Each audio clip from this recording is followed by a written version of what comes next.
7वां बाब। 1,44,000 बनी इसराइली। इसके बाद मैंने जमीन के चारों कोनों पर 4 फरिश्ते खड़े देखे।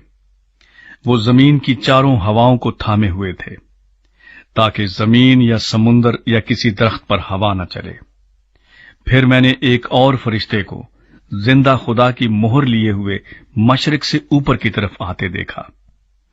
उसने उन चारों फरिश्तों से, जिन्हें जमीन और समुंदर को जरर पहुंचाने का इख्तियार दिया गया था, बुलंद आवाज से पुकार कर कहा कि जब तक हम अपने खुदा के बंदों के माथे पर मोहर ना कर लें, जमीन और समुंदर और दरख्तों को जरर ना पहुंचाना।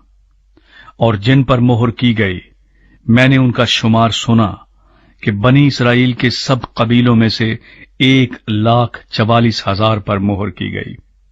यहूदा के कबीले में से 12,000 पर मोहर की गई, रूबन के कबीले में से 12,000 पर, जद के कबीले में से 12,000 पर, आशर के कबीले में से 12,000 पर, नफ्ताली के कबीले में से 12,000 पर, मनस्सी के कबीले में से 12,000 पर, शमाऊन के कबीले में से 12,000 पर, लावी के कबीले में से 12,000 पर, इश्कार के कबीले में से 12,000 पर, जबूलून के कबीले में से 12,000 पर, यूसुफ के कबीले में से 12,000 पर, बिन्यामीन के कबीले में से 12,000 पर मोहर की गई। बड़ी भीड़। इन बातों के बाद जो मैंने निगाह की, तो क्या देखता हूं कि हर एक कौम और कबीला और उम्मत और अहले जुबान की एक ऐसी बड़ी भीड़, जिसे कोई शुमार नहीं कर सकता, सफेद जामे पहने और खजूर की डालियां अपने हाथों में लिए हुए तख्त और बर्रे के आगे खड़ी है, और बड़ी आवाज से चिल्ला चिल्ला कर कहती हैं कि नजात हमारे खुदा की तरफ से है, जो तख्त पर बैठा है, और बर्रे की तरफ से। और सब फरिश्ते उस तख्त और बुजुर्गों और चारों जानदारों के गिरदा गिर्द खड़े हैं। फिर वो तख्त के आगे मुंह के बल गिर पड़े और खुदा को सिजदा करके कहा, आमीन। हम्द और तमजीद और हिकमत और शुक्र और इज्जत और कुदरत और ताकत अब्दुल-आबाद हमारे खुदा की हो, आमीन।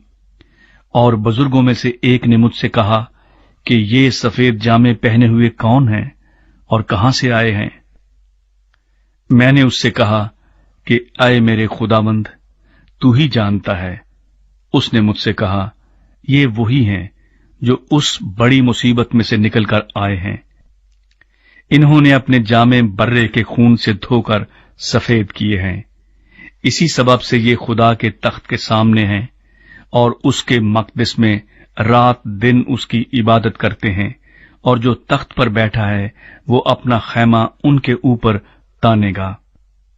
इसके बाद न कभी उनको भूख लगेगी न प्यास, और न कभी उनको धूप सताएगी न गर्मी, क्योंकि जो बर्रा तख्त के बीच में है वो उनकी गल्लाबानी करेगा और उन्हें आबे हयात के चश्मों के पास ले जाएगा, और खुदा उनकी आंखों के सब आंसू पोंछ देगा।